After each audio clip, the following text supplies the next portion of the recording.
Welcome back to the channel, guys. Today I want to discuss 6 mistakes that I see a lot of young photographers make, so let's get started.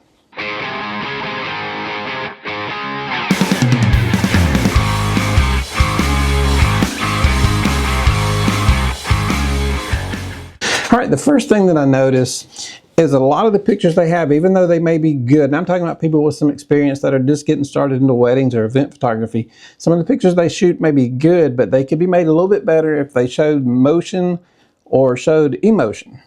So up above, I'm going to run a picture. It was actually a layout page of a bride's album, and on one side you'll see motion. You'll see her dress turning and her spinning, and on the other side you will see her and the groom together. Kind of shows some emotion. And in the next picture, it's going to be the same bride with her dad dancing at the reception. And you see the emotion in this picture. And emotion is not something you can pose. That has to be something that you capture. It's not something you can really stage. It just kind of has to happen. But you as a photographer have to be ready to catch that image when it happens, because it might only be a split second. So you've got to be ready. You've got to know what's coming up. And that only comes with practice and doing it and doing it and doing it. Know what's coming. And just always be prepared for the shot. And make sure you get the shot when you can. This next image is a bridal party. And if it was just a shot of the full bridal party, it would be decent. The lighting is good. But having this bottle of champagne, when they grabbed it, and I saw he was going to open it, I'm like, okay, this is going to, explode like bottles of champagne do. And I'm going to have the whole wedding party in it. And sure enough, you can see by the image above, when he goes to open it, it explodes, and it calls for a really big, cool picture that everybody just loved that picture afterwards. But that's the difference between grabbing a good image and grabbing a really good image. You want to make sure you fall into the really good part. And a lot of this you won't be able to get your first couple of weddings. A lot of it just comes with time and experience and directing people along, because if I've got the bridal party out there and I know there's a bottle of champagne, I can do my basic shots of the wedding party and ease it on into that bottle of champagne that I know when they open it, it's going to explode, and I'm going to get some good reactions from that. So that's just stuff and time that you learn, but you want to try to make sure that you're either getting emotion or showing motion in your pictures. This gives them that little bit of oomph, I guess you could say, and those are the ones that are going to sell. Those are the ones they're going to really like, and that's what is going to get you recommended to their friends and family is cool shots like those. Hey guys, I just want to take this second of your time. If you guys would please hit like and subscribe, it would go a long ways toward helping our channel and help us keep making these videos. Thank you. So like I was saying, you want to show motion or emotion, so you can use your shutter speed for that. Sometimes you have to slow the shutter speed down if you're going to show actual motion. But like in one of the shot with the bride spinning around in her dress, I had the shutter speed up high. You couldn't see any actual movement or blur from her dress, but that was like implied motion. So there's kind of a difference to learn between motion and implied emotion, but I think you get the drift from looking at those pictures. So you always want to make sure you got that little something special going on in your pictures to make them kind of stand out above the crowd. So number 2, never let your client lose confidence in you. And again, I'm speaking to photographers that have just started shooting or that's been shooting a short while. If you're a true beginner and you're just learning how to, adjust your shutter speed and f-stop, then you can. I'd like for you to listen to the video, remember what I'm saying, but it may not apply to you at the moment. But once you reach that level, it will apply to you. For example, I've trained photographers before, and we'll get to a wedding. I will see them shooting the same picture over and over. I've had a couple of photographers. One a really good photographer. I mean, this guy was so good at photography, but he had this bride one day, and he was shooting this picture, and he must have done the shot 10, 15 times over and over and over. And I had to grab him afterwards. I'm like, hey, don't stand there and say, let me redo it again, over and over and over, because the bride's going to think you're messing up and you're not doing something right, and you don't want that. Shoot it a couple of times and move on. If you don't get it just like you want, maybe you got it close, you can fix it in post later. Or if you didn't get it at all, something went wrong, whatever, reshoot it again at a later time. But don't just over and over in the same spot redo it over and over, because they will think something's wrong, and that will cause them to lose confidence in you. I've seen photographers that'll have equipment break at a wedding. Say camera body messes up or the flash messes up. What you do in that situation, I've had it happen to me, is you say, don't go, oh my God, my camera broke, what am I going to do? Obviously, it would lose confidence in you if you did that. So what you do if you're in that situation, let's say it's your camera. You say, hey, y'all, hang on just a minute.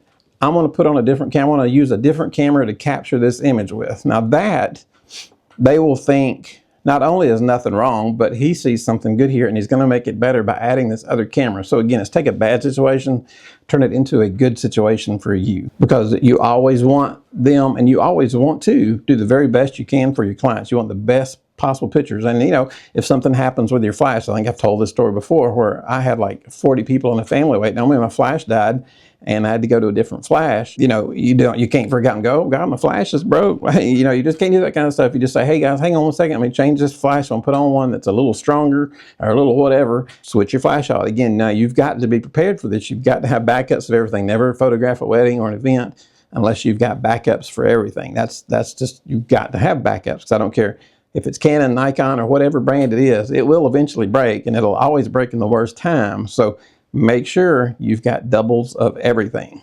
And then you can rest and relax and know that no matter what breaks, you got another piece of equipment you can turn to and it'll do just fine. But just don't lose confidence with your customers, whatever the case may be.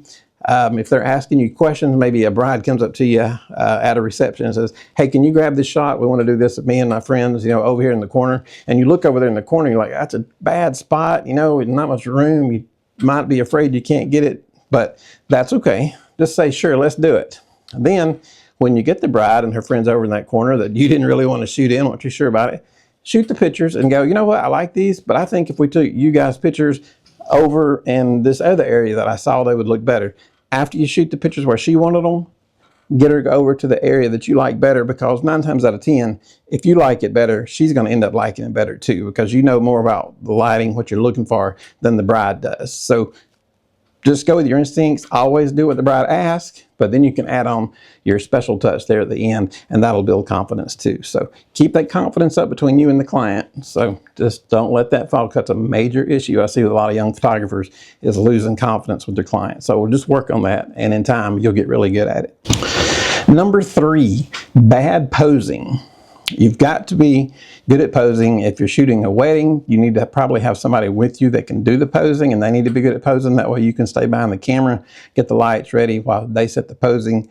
Or if you're in an event, same thing, have someone with you there that can do the posing. That way you can stay behind the camera. Now, I'm going to show you a few pictures right now. I photographed this girl up in Tennessee. Posing I like, and the lighting I like. So it's a mixture between really good lighting and good posing. And I think that's what makes these images stand out. If I just had her turned toward me with, you know, straight on lights, it probably would have been okay, but it wouldn't have gave it that extra oomph, as I said a while ago, in the picture. And that's what you always want. You want to shoot for that extra little bit to make the pictures just stand out and jump ahead of what everybody else is doing. You know, I had that lighting on her, and I like the pose. So that was a shot I really liked. And a lot of people do like the picture because it does have that extra bit of oomph that a lot of pictures won't have. Now, that doesn't mean had she been turned directly toward the camera, you know, sideways like this, whatever, that would have been a bad picture. It probably would have been fine. But always try to up your game a little bit at a time. Always go for better lighting, better posing, showing emotion. You want that kind of stuff, because that, again, is what's going to set you apart. So make sure you're good at posing. If you're doing family portraits, you need to know how to pose them. You need to know where to have them, in relationship to where the sun is. Always keep your client, I say always, everything in photography pretty much always has an asterisk by it. There's always an exception to every rule. But 95% of the time, you want your clients back to the sun. If you put the sun in front of your clients, you're going to have eyes shut and weird shadows and that kind of stuff. And if the sun is behind them, you can use that light to light the back of their hair as you fill it in with a flash. So, you know, this stuff comes over time, and you'll get used to it. Just make sure you got your good pose. And if you're not doing the posing, you have somebody working with you, make sure they're good at the posing. And if the person that you've hired that's posing for you, maybe they're new and they didn't get the pose just right, then go ahead and just correct it. Say, hey, I think it would look better if I had you guys switch places or whatever. And it's just the small things that make the pictures look good. I guess that's what I'm trying to say in almost every situation. It's the small details that are going to take an average picture to being a really good picture. Now, this one is fairly common, and I don't know why so much these days. A lot of photographers, I call this will be number 4, don't be afraid of using your ISO. I know that the higher you go with your ISO, you can get grain, and you can get digital noise. But if you're going from 100 to 400 with these new mirrorless cameras, there shouldn't be any loss of quality at all. And the difference between 100 and 400 behind your subject you're going to see things like lights in the background. It's going to give the 3D effect so that you don't just have a group of people with a black or boring background behind them. You've got it lit up because you went to 400 or 800 or 1600, even 3200. Go up to where you have to. These new digital cameras will shoot really high. I can shoot at 12,800 with my Canon R6, practically no issues. So learn your camera. All cameras are going to have different high ISO where you can shut off to get the grain. I pretty much got it memorized for all my cameras. My Canon R6 is my main one. I rarely go over 12.8. But if I have to, you know, a little bit, it's okay. But I try to keep 12.8 and lower. And I've got a Canon 6D. I try to hold it at 3200. It will shoot more, but I try to hold it at 3200. And then I've got some of the Lumix Micro Four Thirds cameras. And those are, you want to keep those even lower. I try to keep those at 800 or 1600, but know your camera inside and out and know how high you can go with that ISO, because you won't believe the difference in the quality of the image you're going to get. I know that 100 and 200 are considered, those are your best for the finest looking print that you can possibly get. And that's true to an extent, but going on up to 400, 800, 1600, 3200, you're not going to see a big drop in quality, but you will see a lot better image, a lot more oomph. I like that word today. That's the word of the day, oomph. You will see some more oomph coming from your pictures at 1600 and 3200 if your camera will handle that. This is stuff you need to know beforehand, so always know your equipment inside and out before you go do a photo shoot. Know things like how high you can go with your ISO, and then use it. Try it out. See what you think. And if you end up with a problem, there are programs like Topaz that will help you reduce the noise a little bit. And I don't totally sit back and depend, oh, I'll just fix that in Topaz later. Don't do that. I always try to get your shot ready when you shoot it. Don't plan on I'll fix that later in Photoshop. Even though you will need to fix some things later in Photoshop, never shoot an image with the intent of fixing it later in Photoshop. I always shoot the image with the idea of using it straight out of the camera for what it's worth. So that'll save you time in the long run, and plus over time you'll become a better photographer and you'll be able to look at situations and know where the lighting is without even taking a meter reading. Work on that and just don't be afraid of your ISO, and you'll be amazed at the cooler shots you can get with your higher ISO. Now, number 5. This is a big one nowadays. You don't always have to shoot every picture at 2.8 or lower. There's a time and a place to shoot with a low f-stop. That's perfectly fine. It makes for beautiful pictures, especially if you're shooting one person and you've got, you know, some fairly ugly scenery around you. Pop that thing to 1.8, 2.8 and blur the background. Great idea. But if you're shooting, say you've got 30 people on stage and you've got them in 3 rows of 10, you can no longer shoot that at 1.8 because that will not get everybody in focus. So you're going to have to bring that up to I'd probably bring that off the top of my head to about f8. Because you got to have the back rows got to be just as in focus as the front row. So get that f-stop up to 5, 6, 8, 11 if you have to. The more rows you got, the 11 to 16 would be even better. So you got to make sure of things like that. And if you are shooting down like 1.8, you have to be careful because you may have the nose and the eyes in focus, but you may start losing some of the ears. So be very careful when you're shooting low, especially when you're getting lower than 2.8. You will run into some problems with your shallow depth of field that you have.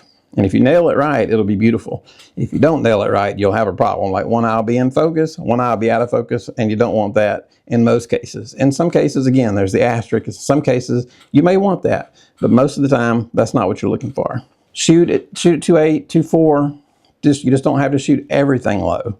Just know it's fine to shoot at a higher f-stop. You can get some beautiful pictures that way. Sometimes if you're at a beautiful location shooting a wedding, I say weddings a lot because I shoot a lot of weddings, you may want to show what's behind them because it may be a beautiful area. Most of the time when brides get married, they pick beautiful locations to do it. So go ahead and show that location. It's fine to show the location. You don't always have to have everything blurred beyond belief behind everybody. So don't be afraid to come off that 2.8 and come on up a little higher. You'll be fine. My last one is don't focus on gear.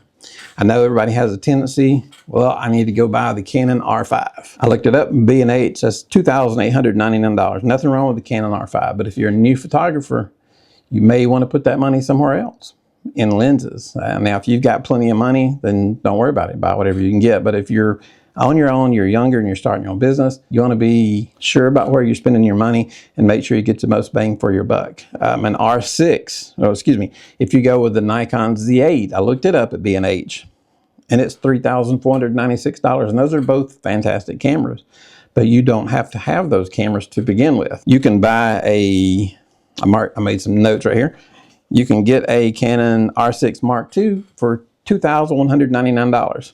Now that's still a lot of money, but that's about $800 cheaper than the R5 and about $1,200 cheaper than the Nikon. And it's a fantastic camera. It'll do the job that you need. And even then, you may want to spend less. So I looked and I found a Canon R6 on MPB for just over $1,500. Now we're talking that Nikon was $3,496. Now you're getting a Canon R6 for $1,500. That's almost $2,000 less that you can take and spend on some nice lenses. If you're with Canon, try to go with your L series lenses. Those are the ones with a little red ring around the end of them. Those are going to be your higher quality lenses. The 24-105 is a great lens. It's a good carry around for years. I shot a lot of weddings with using my 24-105 f4, wasn't even 2.8. You can get the 24-70 f2.8 and you'll be fine.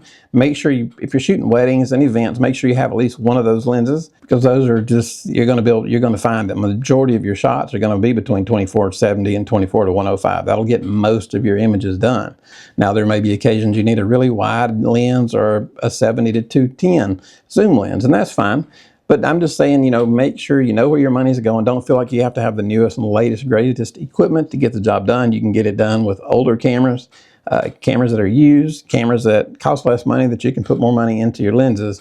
And lenses are going to hold their value longer than a camera body will. So if you can put that money into good lenses, it'll help your pictures look much better.